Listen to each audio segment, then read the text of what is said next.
Good evening, everyone. Welcome to 30 Minutes of Torah Study for the Torah portion of Terumah. So the year is 1929. It is Yom Kippur, and three Jewish mobsters, Louis Fleischer, Harry Fleischer, and Henry Shore, walk into Congregation B'nai David, Northwest Detroit. They are members of the notorious Purple Gang, committing all types of atrocities. They are dealing with illegal gambling, right? All kinds of drugs, arson, bombing, and yes, even murder. And they are unrepentant.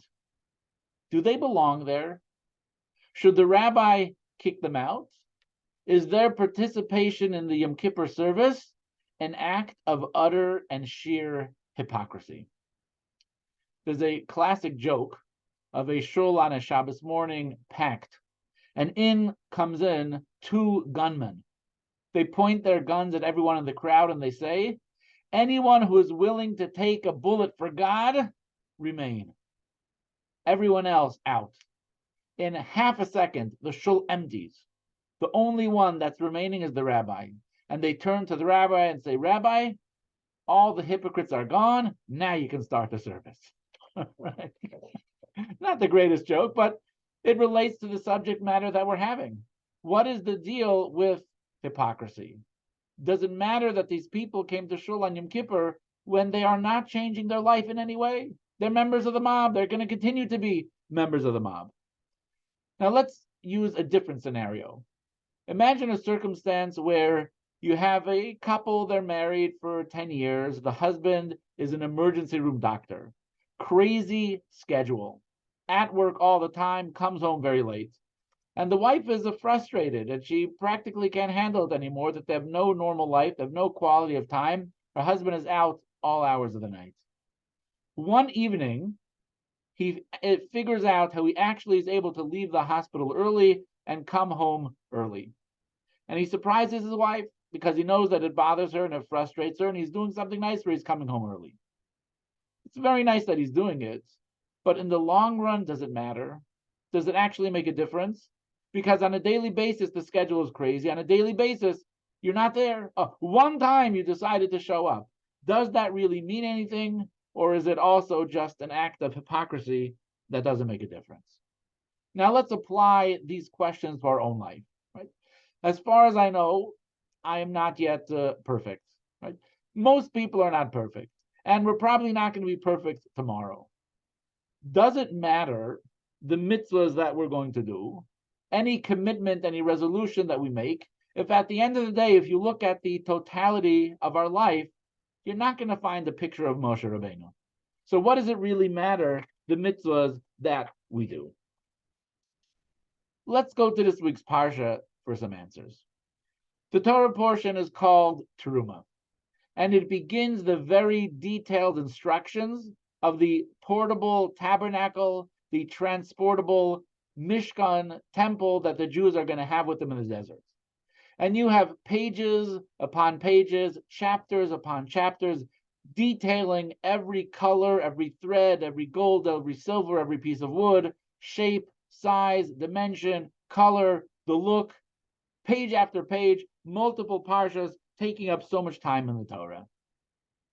But you can ask yourself the question, why do we need to know all this detail? Why do we need to know?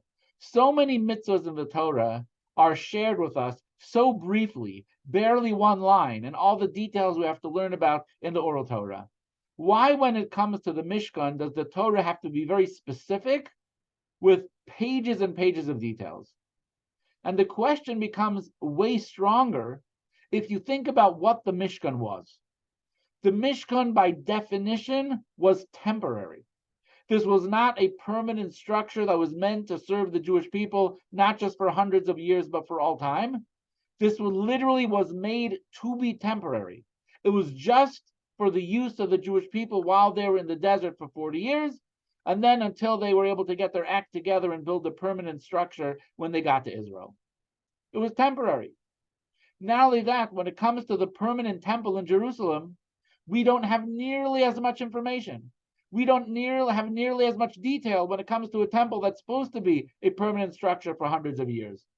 So why does the Torah give us so much information, so many details for a temple that is supposed to be temporary and has a very little expiration date?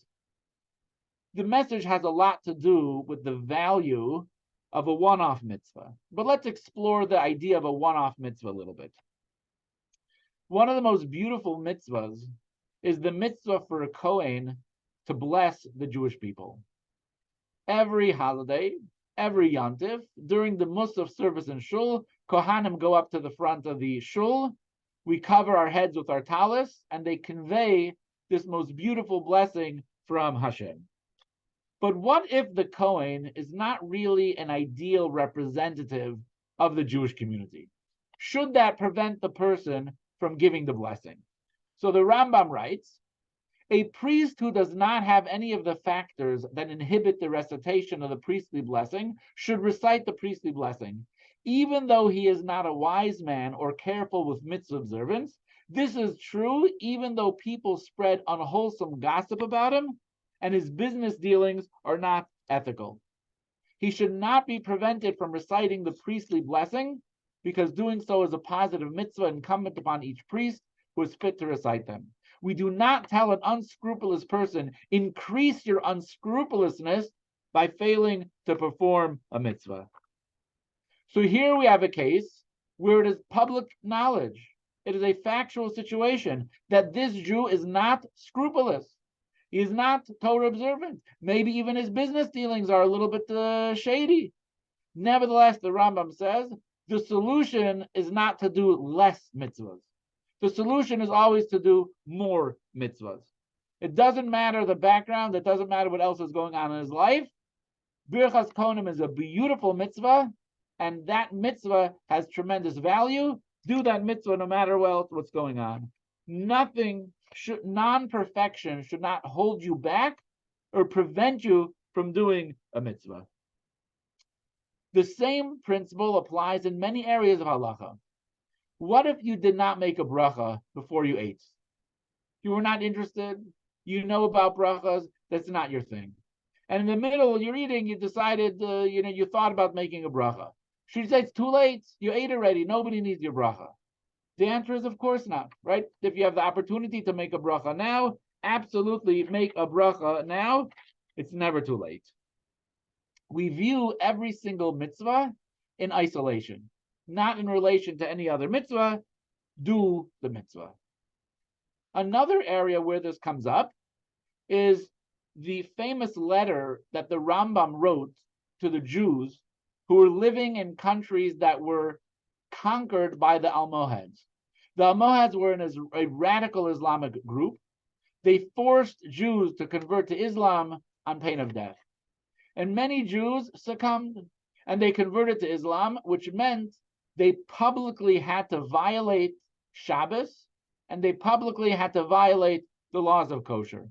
So they asked the Rambam, is there any value to doing any mitzvahs? If on a public level, we clearly are violating the Torah, is there any value to doing any individual mitzvah? There was one rabbi who said to them, no, it's worth nothing. It's garbage, right? You converted, you're done. The Rambam says, chas v'shalom, God forbid. The Rambam writes to them, whoever is affected by this forced apostasy ought to behave by the principles I outline. Place between your eyes to do and fulfill all the mitzvahs you are able. If it happens that one has already grossly violated and desecrated Shabbos, they should still not move what is forbidden to be moved. Don't say whatever I already violated is far worse than what I'm currently trying to avoid. So what's the point? Don't say this. Rather be careful with whatever possible. The Rambam highlights a law on Shabbos. On Shabbos, there are certain things you're not allowed to move on Shabbos. It's not a biblical violation of Shabbos. Rather, it's a rabbinic enactment. The rabbinic enactment said, listen, not everyone is employed, not everyone works, some people are retired, so maybe Shabbos is not going to feel that different than a weekday. So if we make a prohibition on what you can physically touch, hold, move on Shabbos, that will at least make the day feel different. So we're talking about a rabbinic enactment. The Rambam says it doesn't matter if you violated all of the biblical prohibitions of Shabbos, the biblical prohibitions of kosher. If it's possible for you to observe even a minor enactment of the rabbis, grab it, hold on to it. It's beautiful, it's wonderful, it's valuable. It doesn't matter that you're currently violating Shabbos. Do the mitzvah of muksa, right? Don't touch what you're not allowed to touch. That's precious, that's valuable. Absolutely do it because it means something. I'll give another example. This is a modern day example. A Jewish man living in Mexico wanted to create a kosher food stand in one of the Mexican soccer stadiums. His dream was milchiks and fleischiks. He wants a meat section and a dairy section, as makes a lot of sense. There are some people like dairy, there's some people like meat. Some people want pizza, some people want a burger.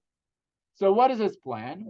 His plan is they're going to be right next to each other, separate kitchens, separate everything. From a kashrus perspective, it's going to be 100% perfect. What he cannot guarantee, though, is that a Jew will buy a burger and then will go and buy an ice cream, not waiting 6 hours from meat to milk, and ultimately violating the law. The kosher certification agency said, not allowed, prohibited. You are going to be putting people in a position to sin. The question was then asked to Rabbi Moshe Feinstein, the leading halachic authority in the United States in the last century, and you know what he said? Absolutely allow it. It would be an honor for the kosher agency to be able to give kosher certification to this restaurant in the stadium, giving people the opportunity to eat kosher. Rabbi Moshe Feinstein writes, it's a great merit to the kosher agency that they will save thousands of souls from consuming forbidden food. For even preventing the non-observant from violating prohibitions to the extent possible is a great mitzvah. Rabbi Moshe Feinstein writes, is it perfect? Is it possible that a person might get a burger and then afterwards get a ice cream and that might be not kosher? That's possible. But you know it's also possible that Jews who otherwise would have had the cheeseburger are going to be able to have kosher food. It deserves to be certified. Give every Jew an opportunity to do a mitzvah, no matter what else is happening in their lives. The Rambam adds another important detail while doing a mitzvah, even if the rest of your life is not perfect, is important. The Rambam writes this as a law, as a halacha. Oh, hold on a second. I thought I had it in there somewhere. Nope. Okay, maybe it's in there later. I'm just going to go back. Okay. The Rambam writes as a law, right, as a halacha, that any mitzvah that a person does has the ability to literally transform the world and bring Mashiach. So a person should never make a calculation, I'm not so observant, why should I really do that mitzvah? No, any mitzvah that you are able to do, that you're capable of doing, not only is it valuable in and of itself on a personal, private level, it could have global impacts. It could be the mitzvah that tips the scale and literally brings about the Messianic era. Another reason we have in the Mishnah. Hold on a second. Okay. Okay, we just said that. Well, there we go. Ben Azai says, there's always got to be little technical difficulties to make it fun. Right? Ben Azai says, run to do a slight mitzvah and run away from a violation. For one mitzvah leads to another mitzvah, and one violation leads to another mitzvah. Very simple principle. Do something good. Because you know what happens when you do something good? It brings with it other good things. So don't view the totality of my life, oh, I'm not so observant. No, do a mitzvah. Because doing good things brings together with it more good things. The more mitzvahs you do, the better it's going to be. Now let's go back to the letter that the Rambam wrote to the Jewish community that was conquered by the Almohads, and they were forced to violate Torah publicly. He adds such a beautiful idea, such a sweet, sweet point. Look what he writes. He says, our sages of blessed memory explained that when one who sins willingly comes to the synagogue to pray, we accept them and in no way disparage them. The idea is predicated upon King Solomon's words, They do not despise the thief if he steals to fill his soul of its hunger. In other words, do not despise the sinners of Israel, for they come in secret to steal mitzvahs. What is the Rambam saying? What is a person doing who's a thief? They crave something. They desire something. They have no other way to get it, so they grab it, they steal. Rambam says, what is it that these Jews crave and desire? These Jews crave and desire to do a mitzvah, but they're in a horrible circumstance. They were forced to convert. The Almohads are around them. There's a threat of death on their head all the time. But what do they crave and desire? What do they steal? They're stealing mitzvahs. The Rambam writes how precious and beautiful and how sweet it is. Any Jew, no matter how they're living their life currently, they want to do a mitzvah, they desire to do a mitzvah, so beautiful and holy. Halavai, we should all be into stealing mitzvahs. So we see very clearly there's a lot of precedent within Judaism that one-off mitzvahs have absolutely tremendous value. But now the question that we want to ask is, fine, the mitzvah is of value on its own, but does the mitzvah create a good and healthy relationship? We began the class by asking the question, right? Are you a hypocrite or not? Yeah, fine, it's nice that you did it once, but does it create a meaningful, healthy relationship with God? We gave the example about a ER doctor who comes home once early. It's probably not going to help, because the reality is if you're in a long-term relationship and you're never there, at some point the spouse might just get sick of you. And if the spouse doesn't get sick of you, it's probably not going to be that deep and meaningful of a relationship, because people have limits. So when it comes to people, just doing something nice for your spouse one time may not have that much impact on your relationship. But when it comes to God, God is not limited to time. God created time. God transcends time. And Judaism teaches that every mitzvah that we do from God's perspective is not momentary or temporary. It's not a one-off. It is eternal. It lasts forever in the most real way possible. When a Jew does a mitzvah, they forge an eternal bond and union with God. As the Alter Rebbe explains in Tanya, this union exists forever. This means that when a Jew recites Psalms for 5 minutes, or she is not only connected to God for 5 minutes, but for eternity, the union that exists beyond time has manifested within the constraints of time. So it's not a momentary action. It's not a 5-minute event. Anytime a Jew does a mitzvah, you connect to the essence of God in the most real, in the most deep, in the most eternal way that's possible. We forge a real relationship with God because we have a neshama. And that neshama is part of God and is one with God. And our truest, most real identity as a Jew is to be in that relationship with Hashem. And now we go back to the Parsha. This is the message of the Mishkan. Why does the Torah tell us pages and pages and pages, details and details and details for something that's only temporary? The answer is because if in our life the mitzvahs that we do appear to be only a little bit temporary, right? We didn't exactly revolutionize and transform our life. Nevertheless, you form an everlasting connection and relationship and bond with Hashem with all of the details. Just as the temporary Mishkan had every color and every shape and every metal and every wood and all elements of beauty, even our one-off mitzvahs, even our temporary mitzvahs, have the full glory of God dwelling in them in the most real way possible.